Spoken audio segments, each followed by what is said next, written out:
Okay, here we have it.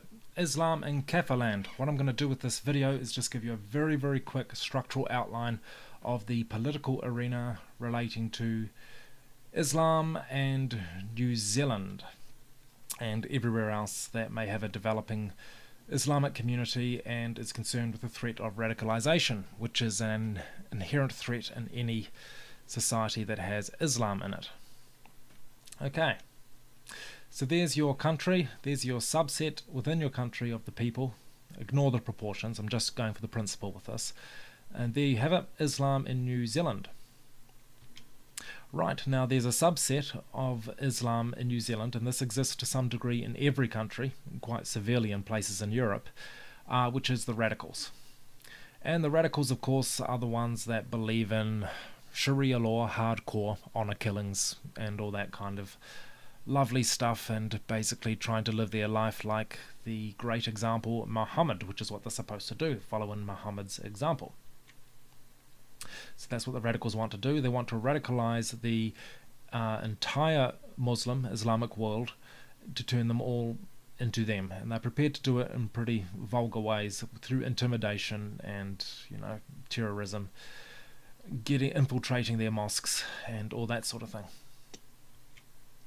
And the goal for the radicals after that is, of course, is to convert New Zealand into Saudi Arabia, even if it takes 100 years, through breeding and intimidation and terrorism once again. And the ultimate goal after that is the entire world, and that's how it's the religion of peace, because once we're all full-blown Islamic, there will be peace on earth.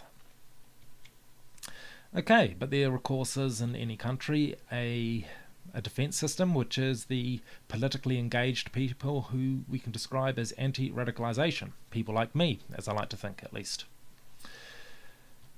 And unfortunately there's a subset in that group as well, and that is the extreme anti-Islam people who basically want to throw mud in the face of anyone who wears a headscarf and says, go back to your goddamn country, get out of here, burn the mosques, and they might have, a tattoo on their forehead or something like that, of a swastika or something like that.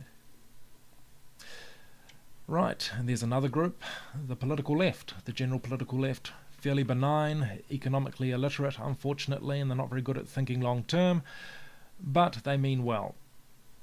And then there's a subgroup in the political left, which are the bigoted component of the political left, the extremist political left, and that's your Green Party and people like that, basically. Now, what is the goal of the extremist left? It is to cast a wedge between the anti-radicalization crowd, which they themselves believe in their cult that we're all just horrible, filthy bigots and Islamophobes and racists and all that sort of thing. And their goal, whether they realize it or not, is to ultimately associate extreme anti-Islam people with just the anti-radicalization crowd to make them all look really bad. Okay, and that's not too hard to do. You can always screw with people through false associations. Now, the radicals, that's exactly what they want. So they are the useful idiots of the radicals, because the greatest threat to radicalization is, of course, the anti-radicalization crowd within a society. This is where the true union needs to be for the health of your society, between the moderate Islam world and the anti-radicalization world. And unfortunately that's what the Greens want to destroy, because they don't understand Islam or the anti-radicalization crowd. That's again exactly what the radicals want. That's our common enemy with moderate Islam and anti-radicalization. And there's your extremist left, which is our primary enemy, because they like AIDS attacking the defense system of the society through misrepresenting it.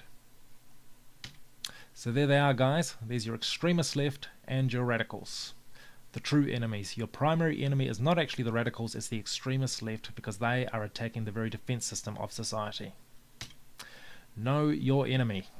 Okay, it's not us. Think twice before someone just calls someone like me an Islamophobe. It's a lot more complex than that. Thanks very much.